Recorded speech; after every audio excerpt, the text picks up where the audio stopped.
योगी model, हमें चाहिए bulldozer model, और हमें चाहिए योगी बाबा वाला प्रोटोकॉल। और हरियाणा करवाना चाहते हैं। मेवात कौन बोल रहा खाली करने? उत्तर प्रदेश खाली हो गया पत्रकार महोदय। उत्तर एक मिनट रुके, एक मिनट मेरे को बोलने दो। उत्तर प्रदेश खाली हो गया। कौन मुसलमान परेशान है उत्तर प्रदेश में? कितने मुसलमान भागे वहां से? भाई साहब पत्रकार हो, अपने मुंह से जवाब दो, कितने भागे वहां से? एक भी मुस्लिम नहीं भागा है, कमा के खा रहा है। मगर फर्क इतना है कि यहाँ वाले पत्थर चला रहे हैं और वहाँ वाले डर के मारे फूल चला रहे हैं। तो कहते हैं भारत का मुसलमान डरा हुआ है, इतना डरा हुआ है मुसलमान। हाँ, डॉक्टर बन रहे हैं, इंजीनियर। भाई तुम्हारे चरण अगर इस देश में है तो भैया मैं पैर छूना चाहता हूँ। अगर तुम हिंदू हो ना तो अपने आप को इन मुसलमानों से बचा लो। ये सब एक हैं, मैं खुल के बोल रहा हूँ, ये सब मुसलमान एक हैं। कोई मुसलमान बोले कि मैं ये हूँ, मैं वो हूँ, मैं इंसानियत नहीं। मेरे बच्चे को मौत के घाट उतार देते। मेरी गाड़ी रोकी गई, मेरी गाड़ी रोकी गई। 50-100 कम से कम मुसलमानों ने मेरी गाड़ी पर चुपड़ गए, पथराव करा, ब्लैंक गोलियां चला रहे हैं कट्टों से। हमने देखा जब कश्मीर फाइल मूवी देखी थी ना हमने, तो हमारा खून ना खोल गया था हमारा उस टाइम। लेकिन जब हमारे ऊपर भी थी ना, तो मुझे पता है मैंने उस नन्हे से 1.5 साल के बच्चे को कैसे बचाया है। मैं मर जाता, मेरा बच्चा मर जाता, या मेरी वाइफ मर जाती, अगर भगवान मेरा राम अगर मुझे बचा देता ना, तो मैं इस देश के संविधान, इस देश के कानून को साइड में कर देता। अगर मेरा बच्चा मर जाता, जहां पर इस देश का संविधान हमारे बच्चों को और हमारे परिवार को, सनातन को नहीं बचा सकता, जहां पर ये पुलिस आर्मी और हमारे देश को नहीं बचा सकती, आईपीसी धारा ही नहीं बचा सकती, जहां पर पुलिस वालों पे गोली चल रही है, जहां पे बड़ी बड़ी अधिकारियों को मेवात जैसे एरिया में डंपरों से कुचल दिया जाता है, तो वहां पर इतनी बड़ी यात्रा हो रही थी, 1 से 1.5 लाख व्यक्तियों की, सनातनियों की पूजा करने जा रहे थे, आराध्य करने, अपने आराध्य भोले शंकर जी की। तो वहां पर आर्मी कहां गई, आपकी पुलिस प्रोटेक्शन कहां गई? 500 पुलिस वालों से 1.5 लाख बंदों की सुरक्षा आप करवा रहे थे। 2 से 3 दिन पहले से उन्होंने चैलेंज कर रखा था, बरगली चौक पे जो आएगा मौत के घाट उतारेंगे। ऐसी वीडियो। बताइए, जो पत्थर बाजते हो पसमंदा थे या अशरफ थे? वो सारे मुसलमान थे। आप पसबंदा नहीं होता जी भाई साहब। कब तब आप राजनीति करोगे? गुजर, जाट, बावन, दलितों को वहां पर ऐसा दौड़ा करके मारा जा रहा था। औरतों का मांग का संदूर देख करके पत्थर मारा जा रहा था औरतों के मुंह पे। हाथ पे कलावा देख के, हाथ पे तरसूल देख करके हाथ काटे जा रहे थे वहां पर। हमारी गाड़ियों पे बजरंग दल लिखा या कुछ लिखा हुआ, कोई झंडा लगा हुआ था, उसको टारगेट बना करके मारा जा रहा था। प्री प्लान था, पूरा प्री प्लान था, पूरा प्री प्लान। 30 तारीख को फरीदाबाद के अंदर, मैं कह रहा हूँ 100 में से 90% मुसलमानों की दुकानें बंद थी, मीट की और बिरयानियों की, क्योंकि इनको इनके मौलाना द्वारा एक आदेश हो रखा था मुसलमानों को कि हिंदू जा रहे हैं मेवात, और आज ऐसी जगह पे जा रहे हैं कि जहां पर हिंदू लाख हो जाएगा और 50,000 से ज्यादा हिंदुओं का मौत की घाट उतारा जाएगा। मैं आपको सच बता रहा हूं, मैं कोई आपको झूठ नहीं बता रहा। जब मेरी गाड़ी में आप गाड़ी में कितने लोग थे, किस तरीके से, कितने बजे की गाड़ी में हम 7, अचानक क्या हुआ वो बताइए। हम लोग 7 से 8 जने थे। जैसे ही हम लोग बरगली चौक वाले रोड पे जैसे ही हम लोग आगे की तरफ बढ़ते हैं, तो हमें दिखता है कि कुछ लोग बाइक के पास खड़े हैं, 6-7 बंदे बाइक ठीक कर रहे हैं। हमें थोड़ा सा शंका हुई कि 6-7 बंदे बाइक ठीक कर रहे हैं। आगे एक ऑटो, कम से कम 10-15 बंदे ऑटो ठीक करने में लग रहे हैं। एक ट्रक, एक डंपर के आगे उन्होंने बाइक को लिटा रखा और ट्रक वाले की गर्वान पकड़ रखी है। सब एक प्री प्लान था कि एक हवा बना रहा था कि भाई लगे किसी को कि हम लोग ये हादसे में खड़े हुए, लेकिन वो हादसे में नहीं थे। वो पूरा एक फ्रेम बना करके घेरने की इंतजार करते, जितने अंदर जा रहे हैं जाने दो। उसके बाद एक एक की लाश वहां से निकलती, और हिंदुस्तान के अंदर ऐसा हो गया कि जैसे आज से कम 20-30 साल, 25 साल, 50 साल पहले अमरनाथ की यात्रा में होता होगा या हुआ है, या जैसे कश्मीर के अंदर हुआ है, जैसे कलकत्ता में हुआ है, कर्नाटक में हुआ है, केरल में हुआ है। आज हमें पर जब बीती तो हमें लगा कि सच में ये सब मुसलमान एक जैसे हैं। आज मुसलमानों को रोडों पे उतरना चाहिए। आज मुसलमान रोडों पे उतरे जो गंगा जमुना तहजीब की बात कर रहे हैं। आज मैं कह रहा हूं अपने मुसलमानों से, देश के मुसलमानों से, जो कहते हैं हम इस देश के नागरिक है, पहली बात तो तुम इस देश के किराएदार हो, मैं बोलूंगा, क्योंकि मेरे बच्चे पे बात आ गई थी।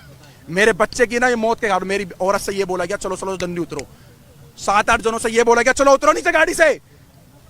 लेकिन मैंने अपने एक्सीलेटर को पैर पे डाल करके और एक्सीलेटर का पे पंजा दबाया और अपनी गाड़ी को आगे बढ़ाया।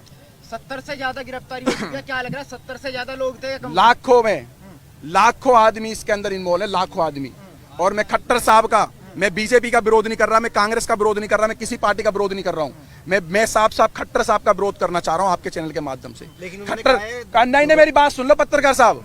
खट्टर साहब का एक बयान आया है कि हमने आधे घंटे या 1 घंटे के अंदर पुलिस भेज दी, सारा का सारा फेलियर और झूठ बातें। 3 घंटे तक उस मंदिर पे भी नहीं पहुंची थी। उसके मंदिर बाद के अंदर भी आप गोलियां गाड़ी चली। लेकर निकले, कहाँ गए? कहाँ बरगली पर चौक। आपने अपने आप को, अपने बच्चे को, अपनी पत्नी को, जो लोग थे उनको बस कैसे बचाया? बस भागते रहे और भागते रहे। जहां पर हिम्मत टूटी वहां पेट्रोल पंप दिखा, पेट्रोल पंप में गाड़ी घुसेड़ दी। मैं उन अंकल जी का एहसान जिंदगी भर नहीं भूलूंगा, मेरे को और मेरे परिवार को। और उन्होंने मेरे पीछे बैठे हुए व्यक्ति को, जो किसी के बच्चे थे, किसी माँ के लाल थे, उनकी माँ की आंखों की टकटकियां लगी हुई थी, मैं वहां पे मेरे बच्चे गए, वहां पर हमला हो रहा है। उन अंकल का धन्यवाद करना चाहूंगा। अंकल ने बोला डरो मत, गाड़ी यहाँ लगाओ, किसी माई के लाल में दम नहीं है जो इस पेट्रोल पंप की सीमा पार कर जाए। पेट्रोल पंप पे आए और रेकी कर रहे थे बाइक और कार से पेट्रोल पंप के सामने कि हाँ यहाँ ये लड़ फंसे हुए हैं ये सारे के सारे। और मैंने भगवा, यही कपड़ा चेंज नहीं हुआ मेरा कल से, यही कपड़ा है मेरे पास, यही। इसको देख के टारगेट कर रहे थे कि अगर वो सारे का 200-250 की संख्या में आ जाते तो हमें पेट्रोल पंप पे ही मार देते, तो पेट्रोल पंप पे भी आग लगा देते। वो इस चीज को अंजाम देने वाले थे। फेंकने वालों में महिलाएं भी शामिल थी क्या? पत्थर फेंकने वालों में महिलाओं का मेरे को नहीं पता, मैं झूठ बिल्कुल नहीं बोलूंगा।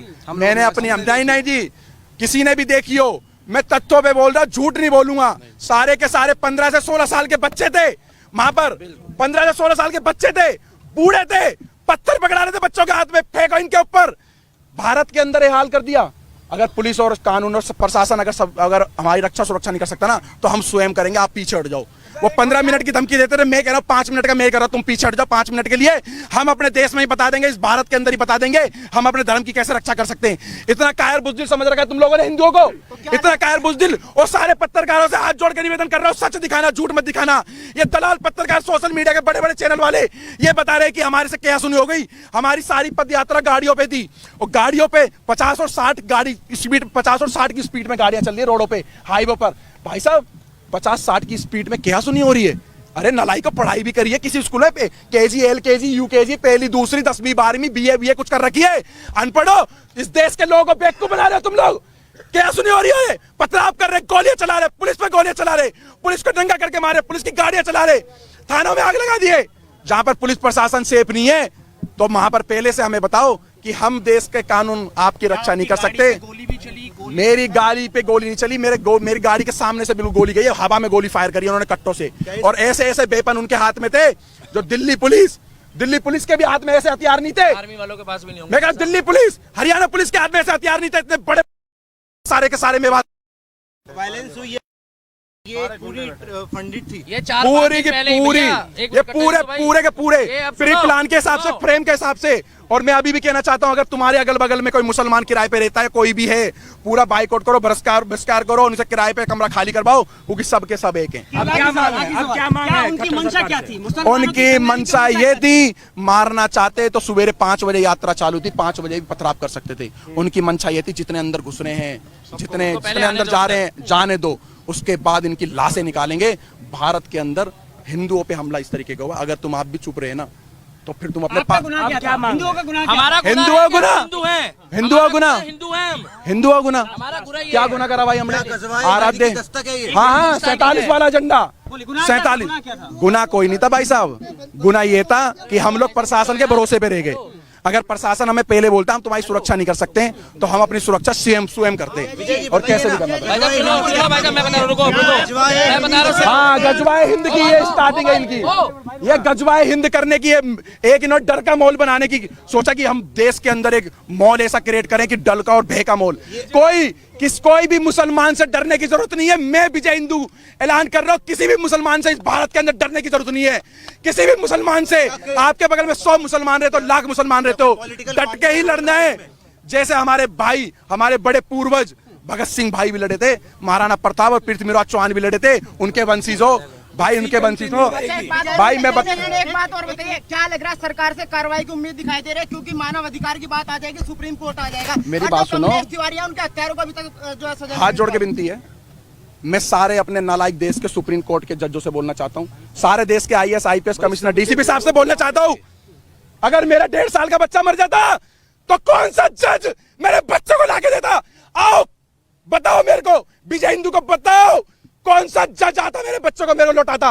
1.5 साल के बच्चे को मौत के घाट उतार देते, तो मैं भी प्रशासन और संविधान को साइड में करके और चाहे मेरी जान चले जाती, मेरे बच्चे पे पथराव कर रहे थे ये लोग, जो महिलाएं फंसी हुई थी उनकी जांच की। महिलाओं पे गोली चलाई गई है, महिलाओं पे डंडे मारे गए, पत्थर मारे गए, महिलाओं के मुंह पे पत्थर मारे गए।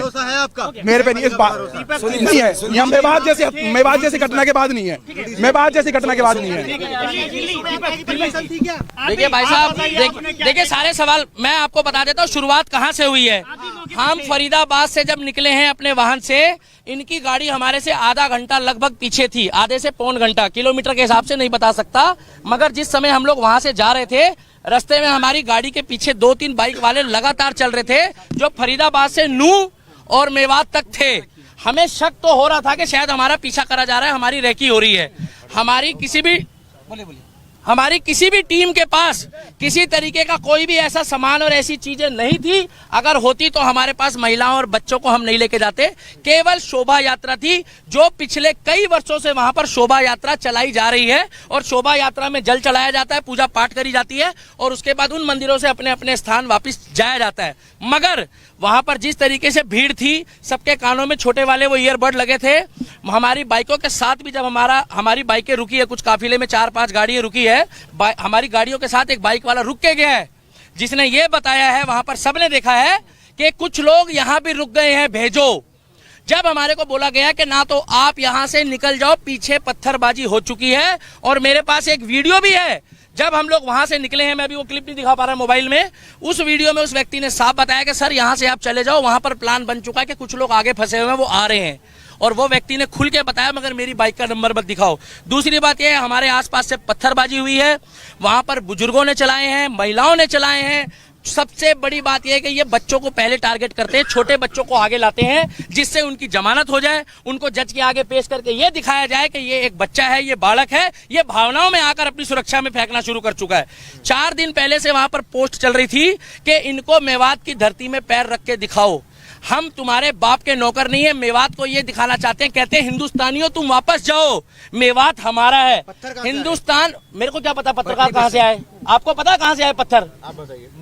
मुझे क्या पता कहाँ से आए, कैसे पत्र, इसी पत्रकारिता के चक्कर में जो है ना मजाक बनाए हुए। एक मिनट रुक जाओ भाई साहब, इसी पत्रकारिता के चक्कर में पत्थर उनकी छत पे थे, तो मुझे क्या पता किसका लेंटर तोड़ के लेकर आए वो। 4थी मंजिल से पत्थर कहां जाएंगे, कौन एक ईंट उठा के 4थी मंजिल में जा रहा है? बाइक का शोरूम लूटा जा रहा है, हिंदुओं की दुकानों को टारगेट किया जा रहा है, और केवल वहां पर जब दिख रहे हैं मुसलमान, एक जगह कहा जाता है मुस्कुराइए आप लखनऊ में हैं, और एक जगह कहा जाता है बच के रहिए आप मेवात की नगरी में हो। ये फर्क देखा जा रहा है। पूरी तरह से फेलियर था, बिल्कुल फेलियर था। अगर अनिल विज की वहां पर 700 पुलिस थी, 700 पुलिस उन्होंने बताया है, उनके हाथ में हथियार थे जो सरकारी होते हैं संवैधानिक तौर पे, वो सारे बेकार थे, बोकस थे, कहीं कोई लाठी चार्ज नहीं हुआ, वो मूक दर्शक थे। आपके पास वीडियो क्लिप है, आप देखिए। और अगर ये लोग वहां डटकर खड़े नहीं रहते, हिंदू ये वहां लड़ने नहीं गए थे, ये पूजा पाठ करने गए थे, जितने हमारे सनातनी भाई हैं इनका बहुत बुरा हाल होता। और मैं आपको गारंटी दे रहा हूं, जो सरकारी आंकड़े अभी आ रहे हैं वो सरकारी आंकड़े ठीक नहीं है। अच्छा, घटना का सारा ठीकरा मोनू मानेसर पर फोड़ा जा रहा है। वो तो बोलने को तो मोनू मानेसर पे ठीकरा कश्मीर का भी फोड़ दो, फिर अगर मोनू मानेसर ने करा है तो पश्चिम बंगाल में भी फोड़ो, हरियाणा में भी फोड़ो, उत्तर प्रदेश में भी फोड़ो, और आपका क्या नाम है जो मणिपुर में घटना हुई उसके लिए भी बोल दो। मोनू मानेसर का उस घटना से क्या लेना था? ना मोनू मानेसर हमारे साथ था, और ना हमारा सनातनी होने के नाते उस समय कोई मतलब था। हमारा मतलब केवल इतना था कि एक शोभा यात्रा थी, जिस तरीके से मुहर्रम में सारे मुस्लिम एक होकर, जब यहाँ पर इन्होंने खुद नागलोई में दंगा करा, वहां कौन मोनू मानेसर था? वहां कौन सी आरएसएस की साजिश थी? वहां किसने बोला कि मोनू मानेसर का नाम लिया गया? अरे वो तो आपस में ही भिड़ गए।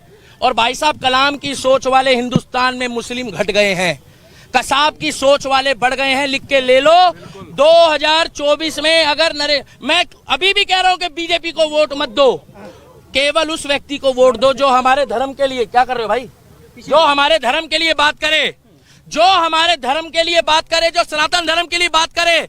आज उत्तर प्रदेश में हिंदू की बेटी हो, मुसलमान की हो, सिख की हो, ईसाई की हो।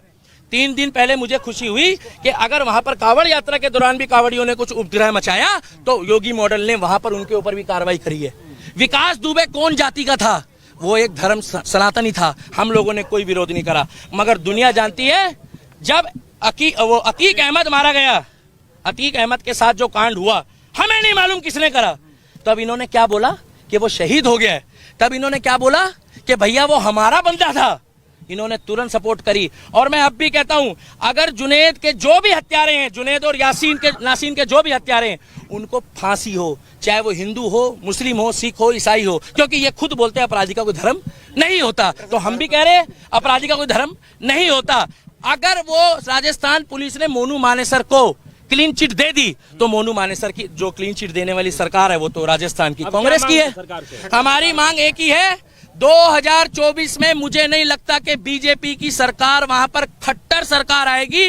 अगर वहां पर बुलडोजर नहीं चला योगी बाबा वाला कि इधर गड़बड़ हुई, इधर ना तारीख ना सुनवाई, वही फैसला हमें चाहिए। बन रहे हैं, आईपीएस बन रहे हैं, पुलिस वाले बन रहे हैं, सीआरपीएफ में जा रहे हैं, आर्मी में जा रहे हैं, और इतने डरे हुए हैं कि करते करते में 30% आबादी हो गई। बच्चे पैदा भी डर डर के कर रहे हैं क्या ये लोग? क्या डर के खौफ में बच्चे पैदा होते हैं? कैसे पुलिस तो वहां थी। अरे कैसी बातें कर रहे हो? पुलिस तो हमारे सामने थी। ये पूछो कि और बल कब आया है? और बल जब आया है जब वो वहां पर पूरा माहौल खराब हो चुका था, जब वहां पर लोग मारे गए। वहां पर 1 मिनट लास्ट बात बोलना चाहूंगा, 2024 में हरियाणा वालों हाथ जोड़कर सुन लो, सभी एडिटर को कह रहा हूं, डॉक्टर, इंजीनियर, प्रोफेसर, आईओ, जज साहब, जो मेवात में हुआ है वो मेवात फाइल बनने की तैयारी कर दी थी इन लोगों ने, उसमें कुछ छोटी मोटी खामियां रह गई। वहां पर